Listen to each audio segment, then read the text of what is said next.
Отстапувајќи ја диригентската палка на Citroen, Peugeot го фокусираше настапот на салонот на автомобилите во Париз на своето електрично семејство.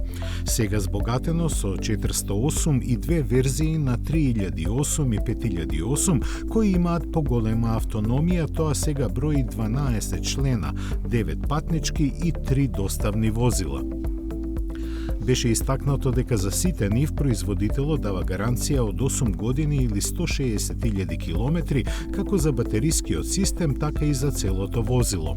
Француските купувачи пак ќе добијат и бесплатен куќен полнач.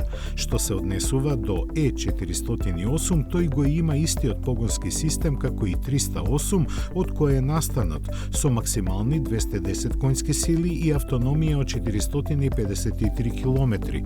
За поефикасно користење на енергијата, возачот има на располагање уште два режими на возење, во кои електромоторот испорачува 170, односно 190 конски сили. Цените во Франција стартуваат од нешто над 42.500 евра.